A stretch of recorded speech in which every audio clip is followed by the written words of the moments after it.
week too if you like the grind. All right. I kind of blew it up a little bit. Took a little bit of I've been taking a beating. I'm way more on your side than anything. Yeah, I was like, I'm fine with it, man. Like, why not? Why not have a little of that every once in a while? It's not like I don't want to see it every week, but shit, I don't want to see 27 under every week either. All right, here we go. There's that. That's on. Now where? Oh, there we go.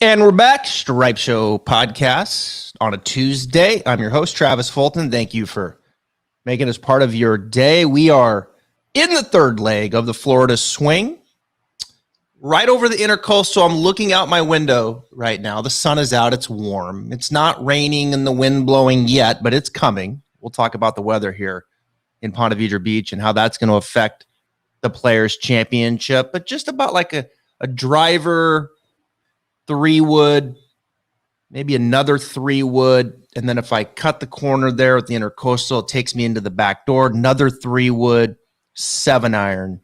You're at the TPC Players Stadium course, a place that I know very well. I was the director of instruction there for the better part of 8 years. I got married on this property. So TPC Sawgrass is near and dear to my heart. This is a fun one for me. I love the Players Championship, whatever they call it these days. Golf course looks great. It's the 5th major of golf. There's $20 million to be won, so we've got to bring in the big hitter who's been on an absolute tear as of late, the Gup, Brandon Guptill. How you doing, man? Doing well. I think we're getting a little bit of the system that you guys will get in a few days. It was nice and warm Saturday and Sunday, and it was like 32 degrees this morning as I took the kids to school, and we're going to get rain and cold, and I think it's heading your way. So I'm ready for the warm weather to get here and stay here. Well, we've been spoiled on the PGA Tour with great weather. I mean, it seems like since we started in Kapalua, the sun has been out, a little bit of wind here and there, but no stoppage of play, no rain, no tough conditions. And, well, that's going to change, folks. I mean, the weather forecast, unfortunately, looks pretty bleak. There's going to be some rain coming in, and there's going to be some wind, too, and particularly on Saturday. We're looking at 30, 40-mile-per-hour winds, gusts in the 50s. And then when they wake up on Sunday, it's going to be in the 30s. And the sun is going to be out. Welcome to Northeast Florida, folks. That's kind of how we do it here. We'll get a little stretch of this once in a while. But hey, these guys knew this when they moved it back to the spring. Course of Players used to be played in the summer. And now we're back to the spring. That north wind will be there on Sunday. They'll be playing right into the teeth of it late 17 and 18. That's how they want it to play. But you can get a little bit of this weather here in Northeast Florida. Let me ask you, Gup, before we get into the course too much, do you like the Players in the spring, or were you a guy that liked it, later in May? I don't mind it in March, obviously, because of the scheduling. It definitely kind of gets the season. You're prior to that, it was always kind of like the Masters. And as I've grown into the industry, since getting really into DFS betting and all that, having that Players, and now, I mean, I think it legitimately is the biggest prize in the tour. That it's something nice that. And I actually like it's two-way for me. Is I enjoy the PGA being up in May now, especially for it's at Southern Hills this year, which is right, not down the road for me or up the road for me. That some of those courses didn't have it in August, because last time I was at Southern Hills, I was there in 2007. It was like 120 every day, and people were falling over. So to be able to get both those, where you kind of get Players in March, Masters, and then PGA, and then the U.S. Open, and kind of just steps through the season. I kind of like the new schedule. I do too.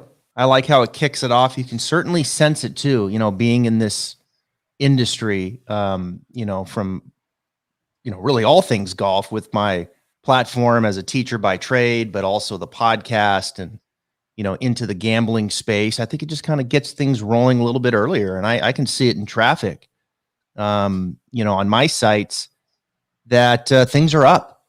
Golf is cruising, and I think the players hits at the right time.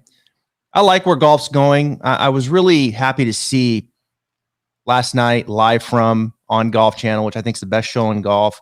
They hit it right square in the head. They were talking with Norm Gambino with the PGA Tour about gambling and where it's going, and they're out in front with it and talking about that, addressing the elephant in the room, the Saudi Golf League. Like, I like the transparency. I like where we're going with this. I like how the PGA Tour has embraced the gambling space, and they hit it square one there right out of the gate on Monday. So that had to sit well with you to see someone like Norm up there talking about it. Yeah, I watched it last night. Told a bunch of people in my Slack channel for our members, hey, go check this out if you missed it, because it means a lot to what we do and kind of the whole industry as a whole. And definitely liked, I think with golf, and he kind of hit it with saying tennis is similar, and especially on the integrity part, because, football, basketball, yeah, you can have guys maybe get involved in shaving or do something like that, but definitely harder. If a dude duck hooks one off the tee, we don't know if he just hit a bad shot or if he got money. There's no way to know that. Yeah. So it's very hard to say, well, I don't know. He just shanked one, or, we saw Connors last week, skull one over the water and all that. He didn't do it on purpose, but to have that kind of watching in the background and the integrity platforms that are watching, oh, did a big bet come on Connors to go over 71 today that normally would never see? That kind of stuff. If people don't realize that's going on across the country, people monitoring this stuff, and they're paying a lot of money to have it monitored to keep that integrity stuff. And that's why we saw such a harsh punishment for Ridley on NFL, whether you agree with it or disagree with it. And I get what some of the other players have done and got away with. It's kind of irrelevant in the sense of, it's not irrelevant what they did, but they want to keep the integrity of the sport because it matters so much. And the one thing I liked hearing them say is they understand how much getting people involved in gambling, daily fantasy sports, and all that just brings eyeballs to their platform. So they talked about 1.5% share. If they can get to 5%, that's that many more people that are watching on TV that gives you your revenue, for all the stuff that they do. Yeah, that's well said. I thought it was well done. And tomorrow, coming up on the podcast, we have Tyler Dennis, who is the executive vice president for the PGA Tour. He's the chief of operations, and he'll be our guest. And he's willing to talk all things golf. So it's just cool. I think there's becoming more transparency in golf. And when I reached out, and I know a lot of people at the PGA Tour, I was expecting look, it's a busy week, and we've got he's going to come on and, wants to talk about, all things golf. There's a lot of great things that are happening. There's opportunities, there's threats. Transparency, I think, is key. And I think it's going to go a long ways. I think it started on Monday on Live From with the discussion of gambling, and we'll keep it going tomorrow with Tyler. Don't miss that, because, there's a lot of things to talk about, in the game right now with the PGA Tour and the threat, the Saudi Golf League, protecting these stars, Phil Mickelson, and others that are out there. The storylines are rich. So we get to the tournament here. The players, TPC Sawgrass, Pete Dye, 7,200 par 72. 46 of the top 50 are here. This is historically the best field in golf when you look at the official World Golf rankings. No Phil, of course. No Kevin Na, who's having his third child. No Bryson, of course, who I exchanged some DMs with last night on some various topics. And it sounds like he's getting better with his wrist. And as he said, he'll be back soon. So good to hear from that standpoint. Certainly missed Bryson last week. The show that he put on a year ago. We were missing him at the API. And when you talk about the Arnold Palmer Invitational, before I get to my thoughts at TPC Sawgrass, because I've got a lot to say here about this golf course. I've played it many, many times. Spent a lot of time there.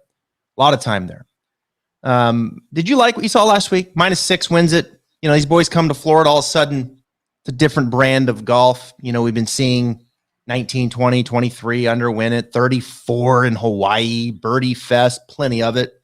They come to Florida, all of a sudden, the course is pushed back. Strachan wins at 10, minus 10 at Honda.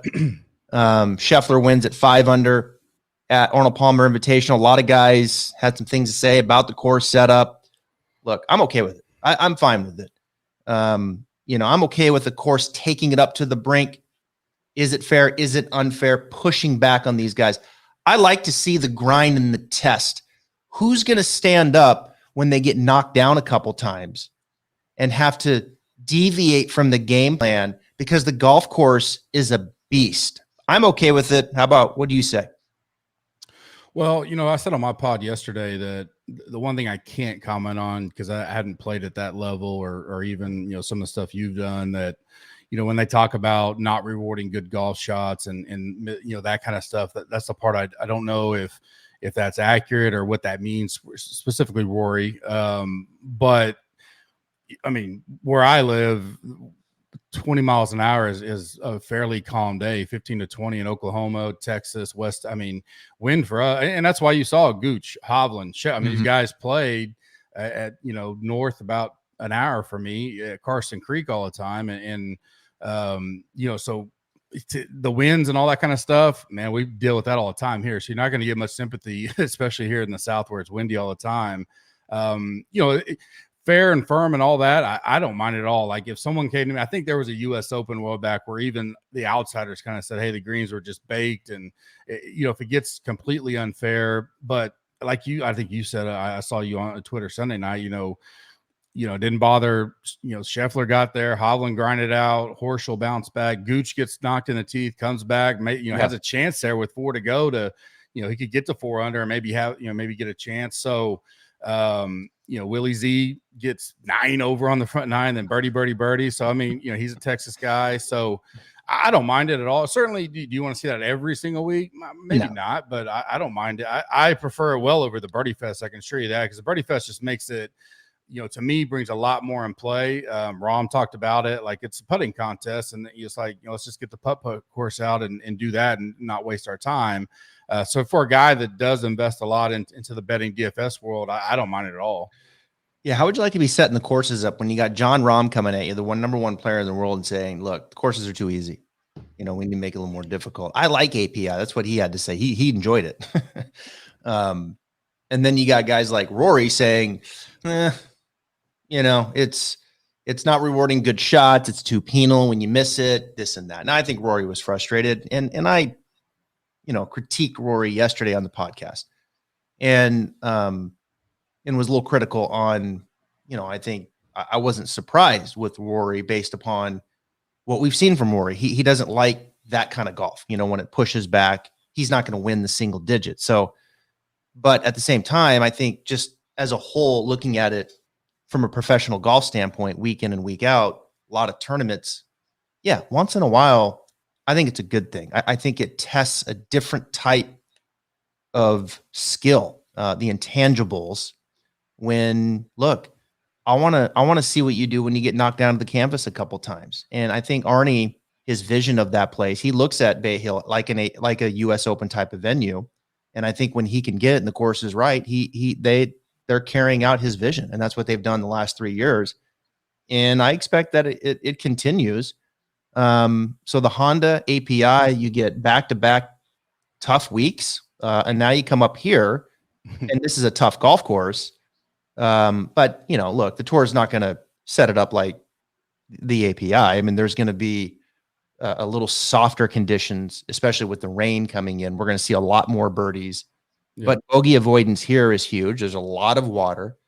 And when I think of this golf course, Brandon, that I've played many, many times, the first thing that when you play a Pete Dye course is the visual intimidation. And there's so many holes that I promise you, even at the highest level, like on number 5, 14, 17 speaks for itself, 18 speaks for itself. But 5 and 14 are good examples where you're standing there, you can't see much of the fairway, but all you can see is the trouble. It's like he'll give you on 5 like this little crest of the fairway, right? And your eyes then kind of go to the left, and you're like, okay, you see this big mound over here with heavy rough, and then you see the the bunker and the water. And it's like, is there anywhere to land it out there? And the tee's pointing you left, the fairway's going to the right. So you have that kind of weird thing. And then you got the wind to navigate. So it's like this, there's so many times you just stand there and you're like, where am I going? And is there a fairway up there? There's so much little nuance to the golf course. Things that when you play it, until you play it, the difficulty of it, I don't think is fully appreciated. Like number 4 is a prime example. Short par 4, dog leg right, hit iron off the tee. And it's just like, it's down there in the fairway, right? But then they put the pin in the front and there's no place to miss it. Back right, everything shelves away. Then you get it in the rough, and the rough isn't like API. It's gnarly, but it's just enough where they're going to let you play the shot, right? They want you to play the shot. And now you got to control the spin. And then you take that pin placement into consideration and you miss it and you make a silly bogey. There's very difficult, like 7, 8, 9 yard shots around the green. Just like little finesse shots that, no problem. Like he makes you think, like the way the slope is and the way the ball's settling down. Very difficult little short game shots around the green. And it's like, it's almost like then it's like one of those things where he just kind of nicks you. It's like, you feel, oh, yeah, it hurt. A little bogey there, silly bogey. And then he nicks you again. And then he throws one at you, make a birdie, and then he nicks you again, and all of a sudden you make double, and you're like, how did I get here? How in the world did I just get here? Great par 5s. Tremendous par 5s. 2, 9, 11's probably my favorite hole in golf. And then the stadium 16, 17, and 18. As you know, Gup, you can, when you go into 16, you can make eagle and you can make bogey, right? 17, you can make birdie and you can make double. 18, you can make birdie and you can make double. And you can even go higher than that on 17 and 18. So there's just so much to think about here. It's just a brilliant golf course. I think it's gotten better in time. I like it in the spring. I think with the season now, I think with the weather coming in, I'm probably looking a little more, I'm kind of feeling a little more gut this week. Like, what is my gut telling me? And a little less about the statistics. What do you say? Yeah, I think some of that has to come in general. I try to do that because I watch a lot, especially on the weekends. That one bad shot or one bad so especially on Showdown and stuff. But in live betting, it's one of the things last week that got me. I had Scheffler 100-1 Friday night. Was watching, kind of saying, okay, who can grind through this? There's some gut there, and then the closest thing I would have. I've never got to play TPC, but I have played Oak Tree in Edmond here, which has hosted senior PGA before, and a lot of Gooch, Wolf, all those guys are members out there. It's a Pete Dye that has some of that similarities that, guys that can grind. Your Shane Lowry's, people like that. Hatton, he looked, I didn't, he grinds, but man, after Saturday, I was like, is he even going to care tomorrow? Because he just shot, when he gets off the rails, he can get off the rails, but he came back and almost won it. Stuff like that. One thing to me that a specific question I have, with your experiences, we're going to assume, if not 2, probably 3 days, it gets lift clean place. What does that change for, pure ball strikers? And I know when I get lift clean place at my club, it makes a big difference when you have that comfort of, your ball sitting up nicely every time you're hitting it out of the fairway. Now in the rough, you're dead anyways. But, from whether you're talking DFS or betting, where does that change for you? Does it change anything when you very rarely do we get to go into it saying, hey, it's pretty much going to be lift clean, unless this is just way off weather forecast. It's going to be lift clean place at least 2 days, if not 3. If I'm a pure ball striker and I'm great around the greens, I don't want that ball in the hand. I don't want anybody picking that ball up because I'm already an elite ball striker and or elite around the greens. So I want the ball, especially around the greens, where, it's less of a factor around the green, but like on 9, guys are going to be laying up, some guys, they're short. So you put ball in hand, you can put that thing up a little bit versus maybe it kind of settling in, that adds up, right? With guys that are not as clean, say, around the greens. Like we saw Victor struggle again a little with some just short game shots in the bunker and flub one out of the rough. And, I think it has to have a little bit of impact and value. and neutralize those aspects of the game to some degree. Now, how much, I don't think we really know, but yeah, if I'm a Vic and I'm a Colin and I'm a Rom, I don't want anybody picking that golf ball up because I'm pure, as far as a ball striker standpoint. But that's a good point because it is going to happen. It seems like, right? It feels inevitable with the rain that's coming in. You look at this place, like course history's tough. Oh yeah. Like some guys, they can win and then miss the cut the next 2 years and then 8th. And I mean, that's just crazy, right? The volatility of this place. You look at the winners, it speaks to the same type of narrative. JT's won here. You know who was second? Westwood.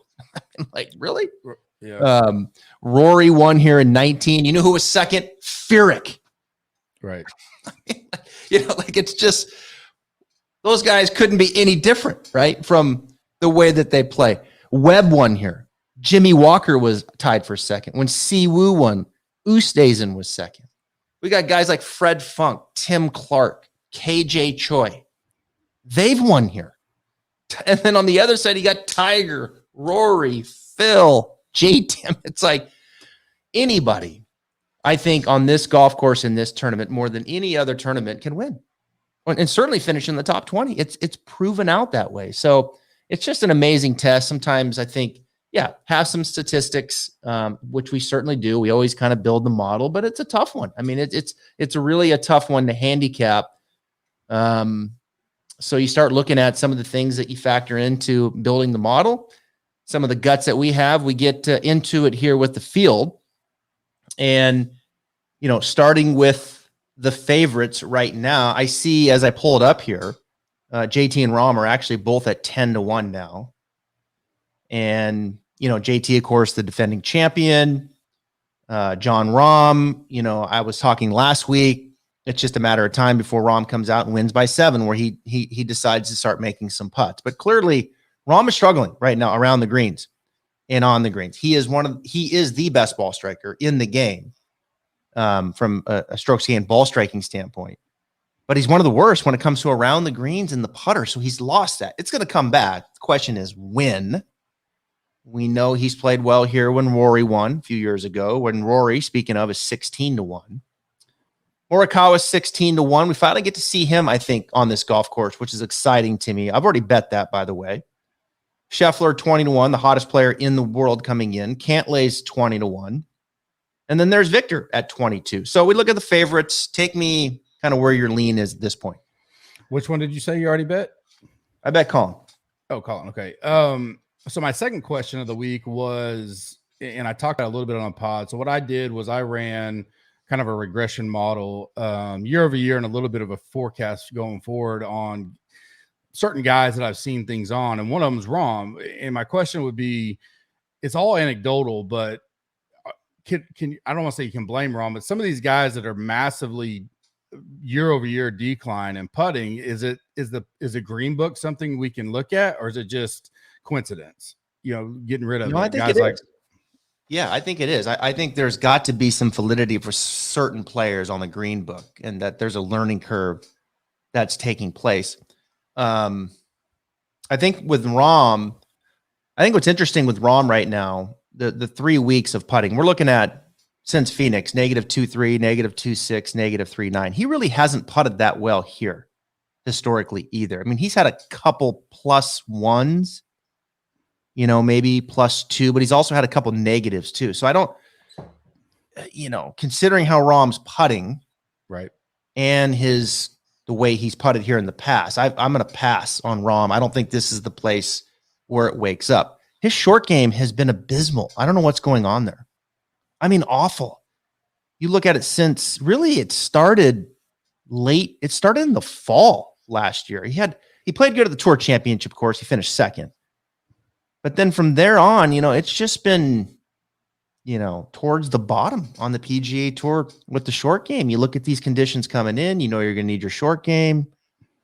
I'm a hard pass on Rom this week, as I was last week. Yeah. And, look, of the two with JT, I would certainly bet JT. I don't think I'm going to go with JT here this week, although I think JT is starting to bubble up here. I think he's he's getting close, and we know it's difficult to defend. But I think the greens book, I think to answer your question, I think there is something to that. Now, to the degree that it is with each player, I don't think we know, but I do think there's some validity to that for sure.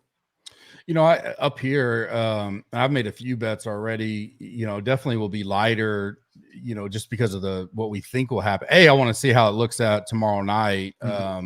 See if we can see a clear advantage. If not, then I definitely want a little more bankroll for live betting, because I think it could be a week where that's advantageous again.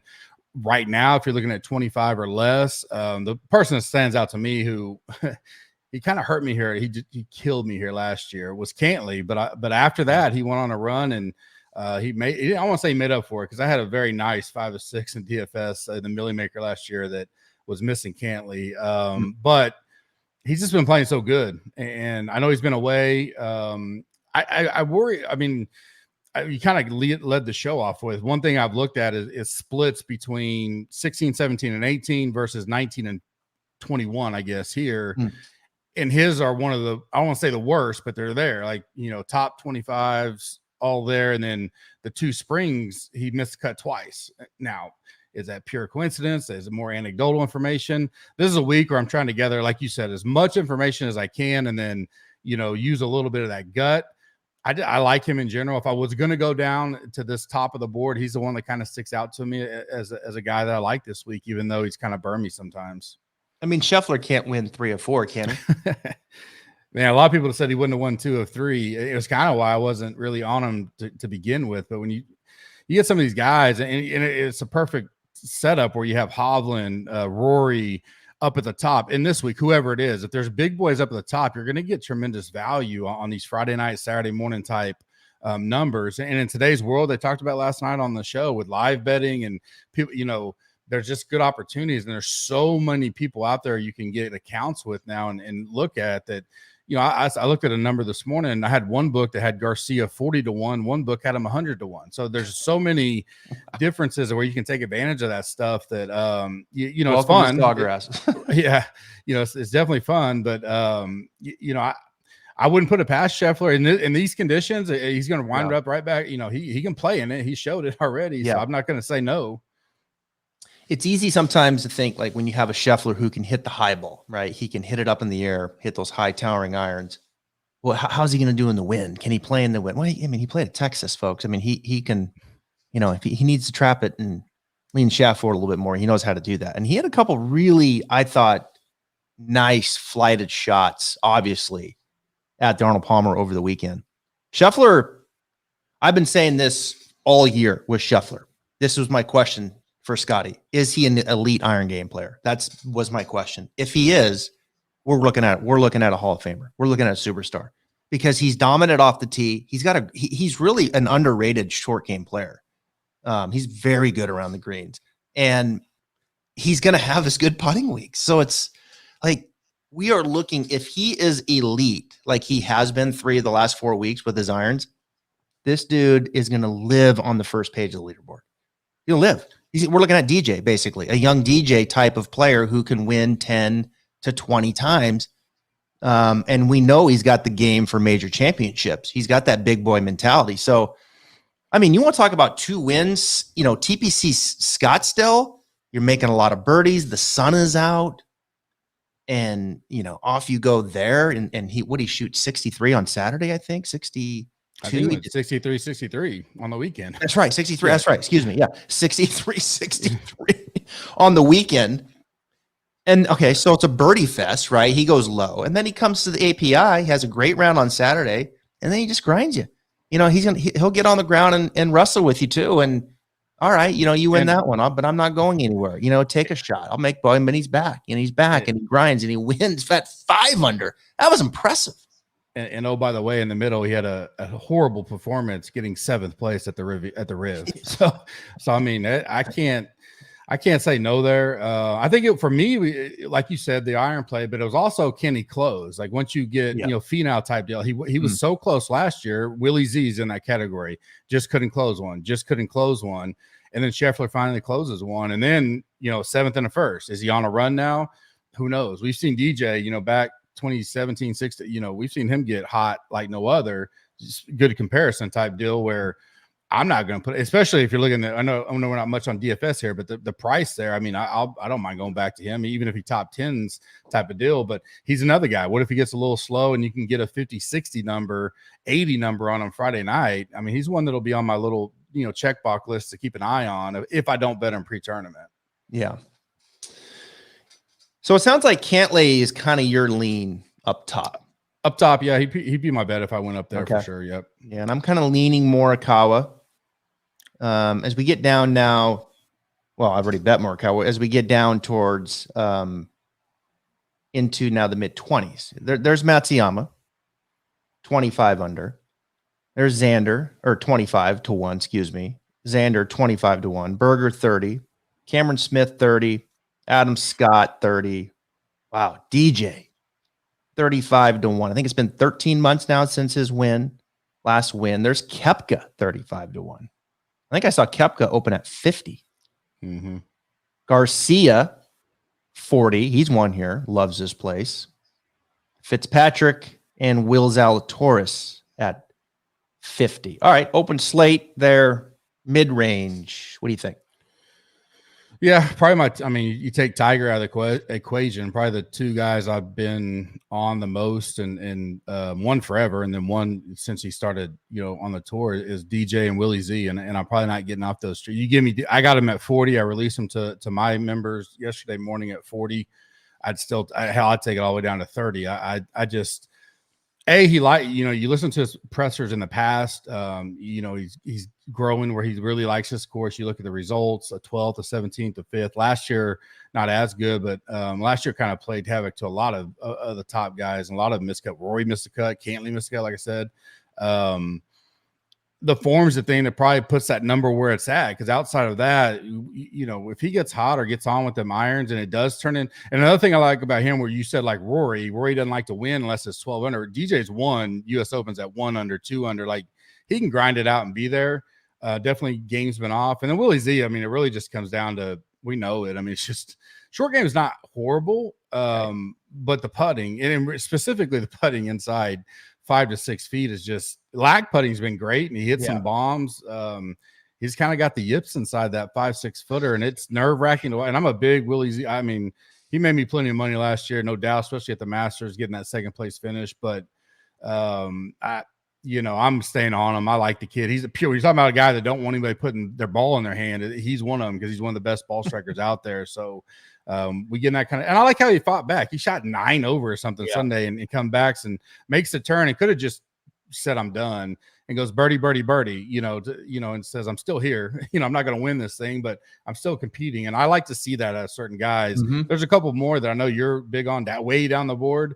Young guys that I like that spark too, but I definitely like those two in this range. I get the Brooks number, and I didn't miss it. I just sometimes when I see everybody getting on it, I'm always like, man, I normally don't turn out too well. Yeah, definitely more of a DraftKings play for me, and I don't hate the number either because I think he can show up here. Not really done tremendous here. It's had some good, decent finishes, but I don't know. I'm just I'm a DJ guy. He's my favorite golfer, outside of Tiger, and I hope he turns it around and makes a run, especially going towards the Masters. Yeah, how committed is he, right? I mean, that's where it comes down to with DJ. Is he focused? If he is, then well, he'll be there. I mean, he's that special talent. Look, I've got 3 straight here top 20s with Fitzpatrick, so I'm going again. Like, we got money in the well here. So Fitzy's been good to me, has been long term. He's one player that I've kind of been on correctly, and I'll go with him again. Plus 175, top 20, 6th at Pebble, 10th at Phoenix, 9th at Arnold Palmer. That's 3 straight top 10s, folks. For Matthew Fitzpatrick, maybe the chips fall this week for him. Maybe the chips fall, and it's that kind of week where he just lives in the fairway and kind of hangs around, and who knows, right? He clipped this and did it last week with the fewest birdies of anybody on the deal. I mean, just grinded. Had less birdies than anybody and finished, what did you say, 9th? Or he's right there. Yeah, that's what I'm looking for here. Yeah, especially this week. If it turns out to be that way. I'm not for some reason I can never get behind him, but I certainly, 7,700, I'm going to look at him there, but top 20 there's, I think so. He's going to grind with anybody this week. There's no doubt about that. There's no question. Yeah, I'm in. I'm going ninth tier last year also. So I like that. I can't get behind Sergio. Koepka is just like in my head right now. I didn't get on him at 50. So now I'm like, if I'm going to play him, I'm not going to do it now. I'm going to wait. I don't know. Like it feels like there's some good, really good. I think he's overstating it. I listened to him in the press conference. I don't want to feel like I'm being sold on something. Like, yeah, I'm playing great. And then I'm looking, okay, well, great's the word, but okay, I'm with you. Like there's some things happening, right? So I may come back to that. I'd love to see DJ just run up the board here. Look, recent form coming in, I think has some value here. I want guys playing well. I want guys hitting the center of the club face. Adam Scott checks that mark for me. He's a guy that I think you have to look at. I don't think I'm going to play him to win, but I think, look, you get the right number, top 20 or whatnot. I think you got to look at Adam Scott. The question to me is this Adam Scott's last tournament on the PGA Tour? I wouldn't be surprised now. Let's not be naive. I wouldn't be surprised that there's a few guys that move on to the Saudi League after this. I wouldn't be surprised. Like they're gonna get to the finish line with 20 guys, and Adam Scott's already talked about that's appealing to him in that schedule. Cameron Smith, I'm probably going to pass. I love Cameron Smith as a grind, but I don't know if I like him on this course with tight fairways and having to play from the fairway more. Berger's interesting to me. I just can't get on the right side with him. I'm kind of checked on Schauffele a little bit. Schauffele doesn't strike me as the grinder, and the guy that I'm going to play at 25-1. And Matsuyama, when you look at it, here's the perfect course history. You ready for this? Matsuyama last year missed the cut. 19 T8. 2018 missed the cut. 2017 T22. 2016 T7. There you go. That's your right. Welcome to TPC Sawgrass. And also, not noted there. Only reason I remember this because I had a first round leader ticket that they wound up cashing was 8 or 9 under 2020 when they called it after the first round for COVID. Was leading, so won't see that in models, won't see that everywhere. Matsu's definitely I love Matsu. Had him to win the Masters last year, I think 40-1. He's a guy that I can get to. Still hadn't completed that full card yet, especially in this range, but definitely I think he's playing as good as golf as he has at any point in time, and definitely think the putter, albeit not, he's never going to be elite, isn't horrible. And I like watching guys and seeing. Could have gave 2, Sunday and went out there and finished off and grind and went in the clubhouse with the best round until I think Herbert got in with 4 under. So I like seeing a guy that tough conditions, finished strong Sunday, comes back out here is going to have that again. And, ball striking, we know it's there. And, can he make a few putts? I'm with you, man. I'm going to play Hideki. I like that a lot. I think Hideki, I'm with you. There's some things happening here with this putter too. Since the first of the year, some really good stuff. Of course, when he went Sony, he went positive 7.3. God, I'd love to see that this week. If he does that, he'll win easy. Probably win by 5. But he's positive 3.5 in Phoenix. Wow. +1 at Genesis. Lost 1 last week at Arnold, and finished 20th. I'm right there. I like Hideki this week as well. So, put a check mark for Morikawa and Hideki for me up top there. All right, let's keep moving down the board. We'll get to some of my favorite golfers here momentarily. Spieth, 50-1. So here you go. Let's put it. Let me propose this question to you. These are 3 juicy ones at 50. Sungjae, Jordan, and Joaquin Niemann. Wow. Think about those 3, right? Neiman's interesting, isn't he? Here, he's someone hit the center of the face, keep it in front of you. Is he a grinder? I like Neiman. I mean, he very close to my heart on many reasons. Was in my first $100,000 lineup cash at DraftKings. Met him at the when he was an amateur at the Masters. It was the only Masters I've been to. He was playing with Sergio in 2018, and was watching. I didn't even know who he was at that time. I mean, just pure ball striker. You're like, who is this kid? And he's maintained that. What I like about him, and I kind of said it yesterday on the pod, he's got that low ball flight. Off the tee. And so like a Woodland type, Woodland does it when he needs to, but Neiman's got as low apex, not only but as out there, but he can keep it low in the wind. The grinder part, that's probably something I can't quantify yet. For me, it'd be Neiman or him. Spieth just doesn't seem to do well here and hasn't forever. Betting wise, I couldn't get to Spieth. No, I like Sungjae just in general. 17th there last year. Last week, grinded out again. He was one that stayed in it, top 20. If I had to make a bet, I would have Neiman right now, just because I think he can keep it low, he can keep it in play, and I do think he can grind it out. Now he's always had his struggles putting at times too, but he played here last year for the first time ever, got a 29th. I don't hate that. So if I had to go out of those three, it'd probably be Neiman. So I bet M +2. I bet M top 20. Yeah, I like that. I'm going to stay away from Neiman and definitely going to stay away from Spieth. I mean, T48 cut, T41 cut last 5 years. Yeah. Wow. I like that. Those three names, 50-1. All right, let's keep going here. Going a little longer today, folks. Like, this is the Players Championship. Stay with us. This is fun. And M's a top 8, I think, in the field in bogey avoidance, which I think is big this week. Yeah. And so I do like that. I like that a lot, that top 20 bet. All right, here's two names I love, Lowry and Burns. So I was on Burns last week. Top 20 paid off. I was projecting last week. I was like, look, you got to look ahead. Like, it's gonna turn around. And it did. You know what Burns needed to do? He needed to get back to the East Coast. That's what needed to happen. And he got back to the East Coast. Now we're back on Bermuda, where he's comfortable, went to LSU. Now we come up here. Man, I love Burns this week. I'm going to bet him to win at 55-1. Let's go. Next step, Tammy. Next step. Let's do this. 55. Yeah, he, horrible first out here. First time ever playing was last year and just didn't do well. I'm not putting a lot into that because, like you said, people can miscut and win this thing. It should set up well for him, right? When you look at everything else. When you start talking about a mutter and grinding, I mean, I think Lowry certainly fits all that. Yeah. Yeah. I mean, it'd be a coin flip for me on those two. I think they're both right there in play. Yeah. Lowry, you got to bet Lowry. I've put him in the top 20.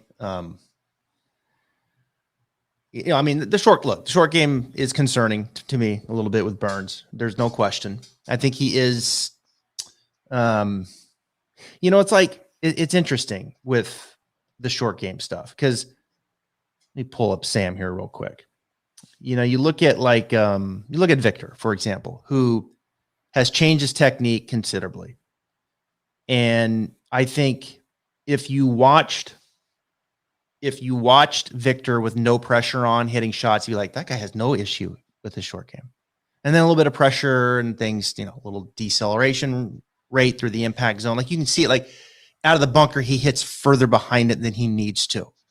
And there's just little things.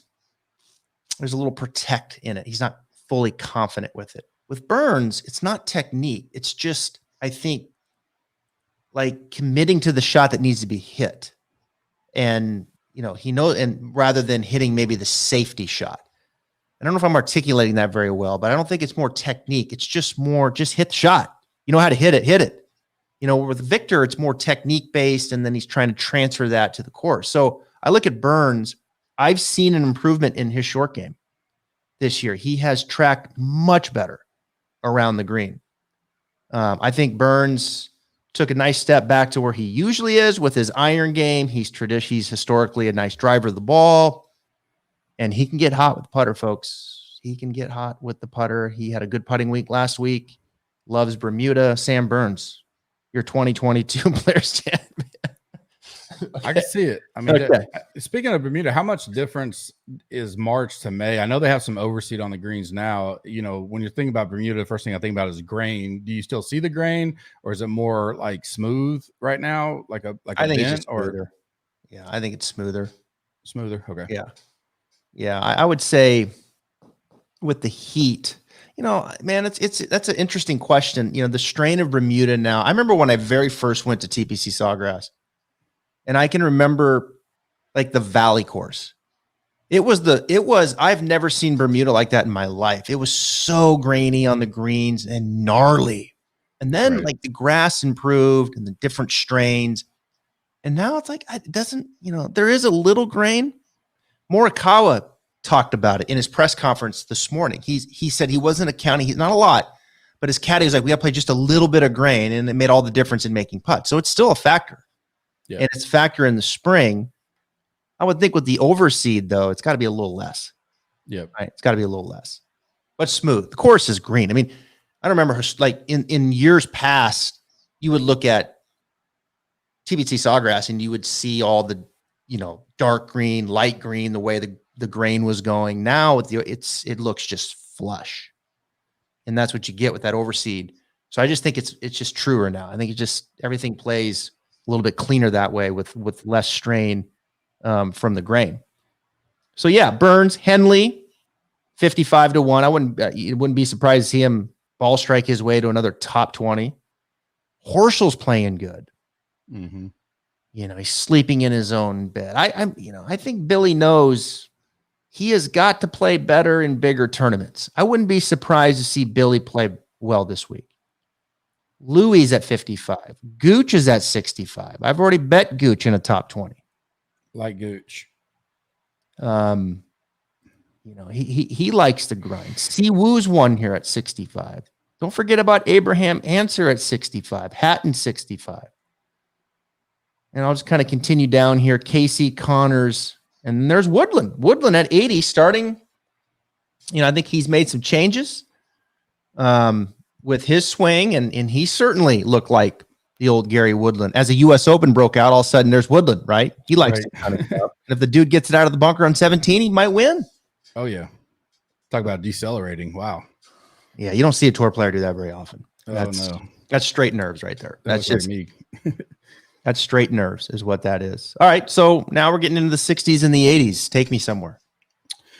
Yeah, this range is I don't know if you mentioned him yet. He's another guy that I don't know how long he's gonna be playing on the tour. But I had 80 on Coke Rack, a guy that looked dead for a little bit, came back, grinded, had one of the better weekends, Saturday and Sunday, gets a 26th finish.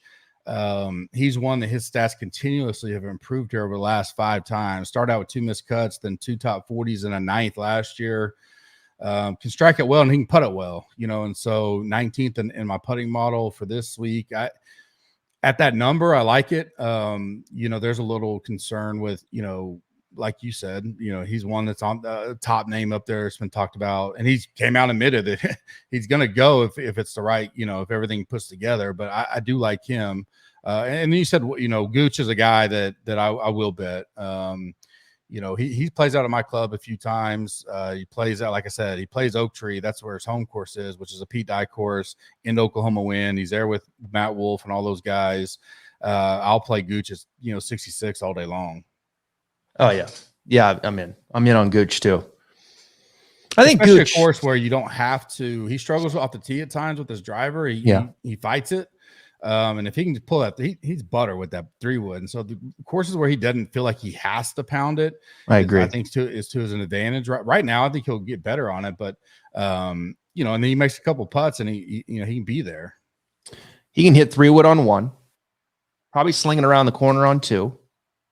Won't need drive. He might need, he may hit his driver on 2. He probably gonna need his driver on 5.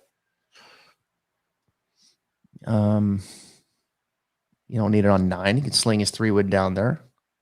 11, he'll probably let his driver out there. He has 3-wood on 12. Probably his 3-wood on 14. Leave himself back. It's like there's 2 or 3 driver holes where he's probably going to have to hit that, but there's a lot kind of sneaky good around the greens. Anybody that Hovland kind of surprises me outside of that, but when you're playing in a wind a lot, especially like Oklahoma and Texas, like you miss a lot of greens, not even on, I mean, just because, and so you got to be able to chip and get up and down. And he can do that. I mean, sometimes he just gets off for like a hole or two. And it's like, man, that 3-run stretch that just cost him the tournament. And so, but he got the win last year that I think gives him that confidence that, he can do. I like to see that he's already got one. And I think he could be right there on Sunday again. Strokes gained total last 50 rounds. He's 9th in the field. That's pretty strong. Pretty strong. And he really checks out in every category. Where he falls a little bit to the middle of the field is off the tee, to your point. So his putting, okay. But I don't think this is going to be a birdie fest this week. No. So especially with the weather. And, Taylor Gooch to me seems like a grinder. He just seems like, all right, let's go. I think he was probably a little disappointed on Sunday, I'm sure. Kind of shot himself out of contention early. But, I'm with you. That 3-wood off the tee is cool stuff. Gets about 5 feet off the ground. I think he'll use it a lot this week, especially on the weekend. If he gets there, then he's right there in contention. I think you got to look at Hatton. I just can't get there with Casey. I don't know. Paul Casey very well could be going to the Saudi League. At this point, is that weighing on him? Connors showed some good stuff. Connors plays Bay Hill very well. He just scares the daylights out of me here, probably with the putter some. God, Woodland's interesting. Woodland's interesting here. He's got to feel really good about what happened last week. It's been a while since we've seen that version of Gary Woodland. Right. Homa missed a cut here last year. He's 80. Leash probably pass. God, Webb all the way down to 80. It's hard to bet. You just don't know where Webb's at, right? Is he healthy? It's just there's played in 3 months. I think Sony was his last tournament, and no word on why. So that kind of makes you nervous. Can you play Finau here? I could dribble in the DFS world. I don't think I can bet him just because of his, like we talked about, the closing factor. He hadn't, maybe a top 20. I could look at that because he, majors and stuff. He was always top 5 Tony for a while. So I could look at that type of deal. Get decent number on him. That doesn't have the best track record here though. Best finish is a 22nd with 3 missed cuts. So not on the top of my. I'd rather take the other. I'd take Woodland over that all day. Yeah, I would too. Well, there's Kokrak to your point at 90 to 1. I mean, so yeah. And Fleetwood sits in the middle at 80. And then Jason Day at 90, who just lost his mother, who's played very well here. And I like where Jason Day's going. I heavy heart coming in. How focused is he going to be? Those are legitimate question marks. Or can go the other way. You can play inspired golf. I tend to probably go the latter. I think I'll play Day in a top 20. I think Jason Day's feeling good about his game. I really do. I think he's I like Day in a top 20. I'll come back to that. I'll come back to that. I might be talking myself into that a little bit, so I'm going to table that one. But I'll go back up to Fleetwood. I mean, you want to talk about a guy that knows how to get it around here. He's done it. A couple top 10s there, 19 and 18. He knows how to play this golf course, and Fleetwood has been showing good form. So maybe Fleetwood is the play instead of Day. Kirk, if you want good form coming in, that dude's playing some serious golf. He's 100 to 1 to win. You want a great short game player? Probably be hard pressed to find one better than Alex Noren, 100 to 1. Justin Rose, probably shooting a commercial right now, 100 to 1. Then it goes all the way to 130. Wow. Seamus, Ian, love Cameron Young. There we go. Now you're talking. You can play Cameron here? Oh, heck yeah. That's my boy. That dude's made me, I'm all over him. I'm not getting off that dude. I mean, he's so young, and no pun intended, but a 2nd, a 16th, and a 13th at the Genesis, Honda, and API. Why in the world? There's no way I'm getting off him. I'll have him outright. I'll have him top 20. I'll have him in DraftKings. I mean, I have him in a matchup. When we get to that in a second, he showed me everything. I mean, he's going to make bogeys, but he fights back. He'll birdie. He'll be there again Sunday. He's right there again. Had one of the better rounds on Sunday in the bad conditions. I have no problem playing him, and one of my favorite plays on the entire board. You like these Wake Forest kids. Man, I do. And they were roommates. Yeah. Cameron Young, baby. Yeah, he's probably my second best value. There's one more you hadn't got to yet, and I know he's one of your favorites on tour right now, so I'm sure we're going to be in line there, but I definitely like Young at that price. And the top 20, I think I found him at 5-1 at one place. Definitely like that as well. You got him at plus 500, top 20? Yep. Mm-hmm. Yeah, 130-1. I'm in it. Cameron, I've already bet that. Yep. I released that so your people can have that too. That was on an official card for me. Easy bet for me. Easy bet. Love it. All right. So we're starting to cruise down here. Tringali's struggling. Yes. McNeely now, West Coast kid coming over to the East Coast. I mean, Keegan Bradley, top 20 again. I absolutely was so pissed at myself last week.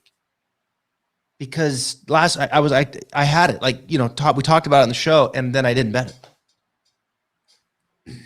Ball strike his way to another one. He's more of a grinder than I think the perception of him is. Just because he always, he full Keegan, he'll be first round leader, miss the cut type of deal, but he definitely go back to a cut maker. He's made his last 5 straight here with great finishes, a 7th, 16th, 29th. That he's way underpriced in the DFS world, 6,900 on DraftKings. That's way too low. But and in the betting world, really, you can get a nice top 20 number. He's on my short list as well. I not a guy I normally put there, but I'm like, man, I can't really deny anything, and I like, he's another guy that I put that, if we're projecting a 8, 9, 10 under type of win, guys like Matsu, Luke List, Bradley, these guys that I don't have to worry about them getting up to 17, 18 under. It's a whole different ball game when you're projecting 9 or 10 under to win it. That's right. It's the same exact rationale that I was using with him last week. Right. And then I didn't bet it. I'm betting it this week. Keegan Bradley. Yeah, but they're top 20 what it is right now. I just had it actually. It just jumped off my screen. I think you got it. Yeah, I think you got to go Bradley again. I mean, gosh, the wind's gonna be blowing. It's rain. I need someone to get. Hey, give me that. No, give me that. There it is. That driver real quick and just bust it right down the middle again. Yeah, and I don't want to say his putting's good, but I got him at plus 400. Which is solid for him. Yep. Couple good plays right there. If you want some odds there, Cameron Young and Keegan Bradley, some top 20s. I like that. I'll play Cameron Young to win too. I'll keep riding it. I love Cameron Young. I've been talking to him. He was on the podcast last year. He was on the Corn Ferry Tour. I loved his game then. I need to search that just to listen to it. Go back and listen to it. It was him and then I had his dad on. He was his coach, and he's the head professional up at Sleepy Hollow. Oh, okay. And it was awesome. Yeah, he won back-to-back, was going for 3 straight on the Corn Ferry Tour. I'm all in on Cameron Young. All right. So there's Hoagie. Not getting much respect, 150-1. Vegas will hit it, 150. Munoz, Harmon, Hughes, Westwood. What a difference a year makes. Of course, Westwood last year was second at API and then finished second at the Players, had the lead. Yep. And then JT just did what JT does, is catch fire with the putter. And Bryson was third, I believe. Yeah, he made a run also. Lanto's been showing some signs, plus 150. It's a home game for him. Keith Mitchell, I don't know what. I was in left field with him last week. Peters made the cut last week. Varner could be his last PGA Tour event. I don't know this, folks. I'm just saying based off of the SGL and look that they're going to get this to the finish line. They're going to sign 20 players. Who are the guys that you think might go? So clearly speculation at this point. Yep. Russell, 180, home game. Love Russell Knox, by the way. He's nicest dude in the world. He knows his course, plays it all the time. EVR. Have I got to it? I mean, look at Mito. Mito's going to get some play because he can strike it. There it is. I've been waiting for it to get there. Okay, there he is, Mito. Yeah. Okay. So you're going to play Mito. Yeah. Heck yeah. Okay. 200 to 1 on one book, 180 to 1, either one. You can get great top 20s, you can get great top 40s, but I mean, the dude is just, I mean, when you're talking about grinder, and I mean, Honda, he gets 30th, Genesis 15th, he's third in bogey avoidance in this field, 12th in good drives off the tee. I mean, and he never really, you know, he's 20th in the putting. I mean, everything not like excellent in anything. The bogey avoidance is great to me. And you go back and look, I mean, I've seen some of his cards. Obviously, I pay attention to him, play him a lot in DFS, but you know, it's like 16 pars, a birdie, and a bogey. And most weeks that's maybe not be great, but like this type of, you think Fitzpatrick type, like I just like him in general. I know I think he may have been on your pod or not, but I know you liked him early. He had a little downswing and people kind of got off of him. Like I'll ride that all day long. And back this week, you know, even if you don't want to go 200 to 1 or 180 to 1, sprinkle some peanuts on it or whatever, you know, top 20, top 40 is a great play there for him. Yeah, I could definitely go with that. I mean, you can convince me of Mito anywhere. Yeah. I mean, he's got firepower, right? He's got firepower, but he's got that ball striking, you know, and that's right. That's what you need. We're not going to be getting out into the high teens here from a birdie fest standpoint, but yeah, I certainly think he's going to make the cut. Let's see if he can get into the top 20. I'm just going all the way down. How far could I go down? Aaron Wise played good. He grinded last week. You know, Aaron Wise is, you know, again, you start talking about that type of golf that's, all right, we don't need to make a bunch of putts. Let's just keep it in the fairway. Let's hit greens. Let's grind. Let's shoot 70. Now we're 2 under. Okay, now we're 4. Now we're 6. You know, like Aaron Wise fits that mold because he's not going to. Yeah, there was only 2 like deep that I just kind of earmarked, and they're both play in Texas a lot and can grind. And it was, one's been on a good streak as Bo Hostler obviously played at Texas, and then Palmer's kind of been my under the radar. You know, hadn't heard much from him lately. He's got 3 top 23 or better finishes here. If wins picks up, I mean, he can play in the wind with anybody, and so again, a guy I like that when it doesn't have to get to 17 under. And Hostler, it's weird as watching him. It's like a train wreck. Like he looks so uncomfortable off the tee at times. Yeah, but man, he makes it from everywhere. He gets up and down. He kind of, you know, finishes a top 20. He was my sleeper of the week last week, and he was up there for a while and still finished fine, a 16th at Honda. So those 2 tournaments where it's tough, he's hung in there. And so, I mean, I've seen him as high as 250 to 1. I don't know if I go outright there, but you know, a top 40, you can probably still get plus 200 or 300 on something like that, which is good money. He's had a good week. I had his coach on about a month ago because I was seeing, you were starting to see the trend with Bo. He was starting to go. And so I had him on. I've known him for a long time, Dana Dahlquist. And sure enough, like he's continued to play well. He is a great putter. Yep. Great putter. Got good hands. He's got good golf swing. He just statistically, it doesn't match up to what you're looking at sometimes. Not at all. There's no models popping with him. I mean, you got to scratch to find it, but that's more of that gut feel that you talked about at the beginning. Yep. Like he's just a gut feel. Like I think he could be there this weekend again. I think people forget how heralded he was coming out of, you know, high school, college. Like, I mean, he was everywhere. I mean, they thought he was going to be the next big thing. And obviously it's taken him a little bit of time, but you know, his career's not over yet. Patrick Reed is 250 to 1, folks. That's wow. Life comes at you fast. Yeah, I don't even know if I can get there. Like, you know, on principle, you're like, yeah. I mean, I like to see his number at Augusta because he just plays it so well. I don't think they'll give something that crazy, but outside of that, like, I can't until I see the complete game come together. He had some peaks last week, some flashes, but the bad was bad. All right, so. You know, I've got Morikawa, I've got Hideki, I've got Gooch, Burns, Young. Those are my guys that I'm leaning on to win. You know, the top 20s, going with Fitzy again. I'll probably play Burns. Definitely playing Lowry, Bradley. And you know, there's some more to look at, but it's kind of where my head's at right now. What am I missing there?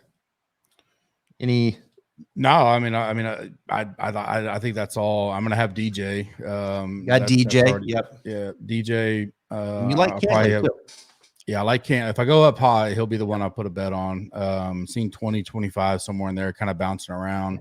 And then Willie Z, I'm not going to get off that. Definitely going to have Cam. I'm going to have the Cam Young and Cam Young outright and the top 20. Mito maybe the outright, but I'll have the top 20 for sure. Okay. And then a few matchups that I've earmarked as well for the tournament matchups. Again, this kind of volatility, I don't go as big because there's so much and I want to have some bullets for the weekend, just like last weekend. It worked out in our favor. Yeah, I think you make a good point. I think you've got to have some money going into the weekend because the forecast is crazy for Saturday. You're going to see movement. So I think you got to have some bankroll late Friday night to take a look. I think that's really good advice. It's awesome, man. Gosh, I'll tell you, TPC Sawgrass makes you think. It makes you think. And it's the best coverage, with everything they've done for this. I'm hoping we don't get a lot. I don't care about the rain and wind. I just hope that, like you said, the electricity kind of stays away. And if they got to play through the rain, so be it. But I don't want a whole bunch of delays because that really, that makes it even worse. Start and go. So I hope we just get to keep watching and it kind of maybe passes south or north more than they think. And to your point, the live betting is important, but one thing we talk about on E9, so it's our private chat on Wednesday nights, me and Kenny Kim, which Kenny's been on your show plenty of times, is, hey, let's get that latest forecast. And I'm holding back up top because there may be a clear, hey, PM/AM is the way, and I'll go look. All right, who's my top? Is it Matsu? Is it Cantley? Who's in that wave that I'm thinking about betting? I hadn't pulled the trigger yet. I'm gonna go ahead and bet him pre-tournament because he's got the best draw up there especially the elite type guys where you're splitting hairs between those anyways. If I can get a clear draw, I kind of wait on that. If not, just wait till Friday night, Saturday, and get some live stuff going. So a lot of action this weekend, which I think will be fun. Thursday, 77. Winds 10 to 15, chance of rain 80%. Friday, 71. Winds 5 to 10, chance of rain 90%. Saturday. So the temperature starts to fall. Chance of rain 90%. Winds 25 miles an hour. Sunday, 55. Winds northeast 10 to 15. My goodness, that's going to be cold. I mean, that's 2-3 layers right there. Oh, yeah. I mean, it's 30 degrees difference with the wind switching. It's going to feel like winter. Especially how warm it's been lately. Those your body adjustment is, crazy to that kind of stuff. Rory might want to avoid the press conference. Anyway. All right. Good stuff, Gup. You're the man. Really appreciate your time. Keep killing it, man. You guys are crushing it over there, and we'll tease it in the caption too. On get people going your way for your full book because you guys do a ton of stuff, not just in golf but also other sports. UFC, NASCAR, NFL, college football. We got a good team. I like the guys. It's a great community. Our Slack is awesome to be a part of. Can use Stripe, the code. You get 30% off, includes first week free. So if you want to check out, it's free this week. And then bounce, you never get charged, so you don't have to worry about it. Good week to do it because you got a ton of stuff going on between NASCAR, UFC, and then of course the main event. This TPC will be a fun week all week long. What's that website? Gupscorner.com. Gupscorner.com. At Gups Corner on Twitter. Got all the stuff there you can check out as well.